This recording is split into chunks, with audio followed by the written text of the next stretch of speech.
নমস্কার বন্ধুরা, পূজা ব্লগে সবাইকে স্বাগত। চলে এসেছি আরেকটি নতুন ব্লগ নিয়ে। তোমরা সবাই কেমন আছো? আশা করি ভালো আছো। আমিও মোটামুটি ভালো আছি। তো আর করছি, তো তোমরা দেখতে থাকো, সঙ্গে থাকো আর শেষ অবধি দেখতে থাকো। আর ভালো লাগলে সাবস্ক্রাইব করো। তো প্রিয়ম সোনা শরীরটা ভালো নেই, ওর প্রচণ্ড ঠান্ডা লেগেছে। আমারও শরীরটা ভালো নেই, আমারও খুবই ঠান্ডা লেগেছে, গলা শুনে বুঝতে পারছো। তো প্রিয়ম সোনাকে স্নান করে দিয়েছি আর মাম স্নান করছে নিজে নিজে। আমি বললাম তুমি নিজে নিজে করে নাও। আর আমার স্নান হয়ে গেছে, খাওয়াও হয়ে গেছে সকালকার।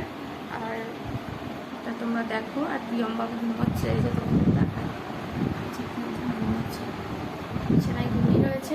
তো তোমাদের সঙ্গে দেখা হচ্ছে একটু পরে। চলো প্রিয়ম বাবু উঠুক তারপরে। তো বন্ধুরা, প্রিয়ম সোনা আবার ঘুমিয়ে পড়েছে, দুপুরবেলা থেকে উঠে আবার ঘুমিয়ে পড়েছে।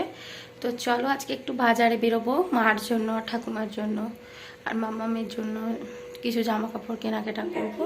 তো চলো যাওয়া যাক, রেডি হয়ে নিতে তারপরে দেখা। তো আমি রেডি হয়ে নিয়েছি, দেখতে পাচ্ছ তোমরা। তো আমি আর তোমার দাদা ভাই বেরোবো। তো আমরা রেডি হয়ে বাইরে চলে এসেছি।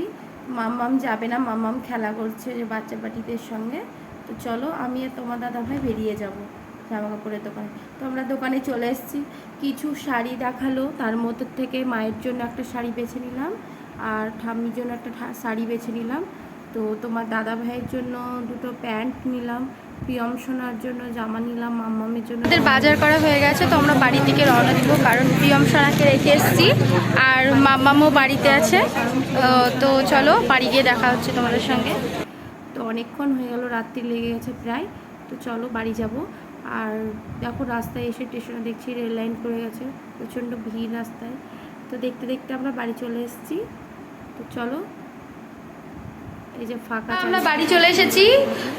কেনাকাটা হয়ে গেছে, এই যে মাম্মাম সব ঢেলে ছিটিয়ে রেখে দিয়েছে। যে যাই হোক, তো ভিডিওটি আমি এখানে শেষ করছি। ভালো লাগলে লাইক, শেয়ার আর সাবস্ক্রাইব করো। ভালো থেকো, সুস্থ থেকো, টাটা।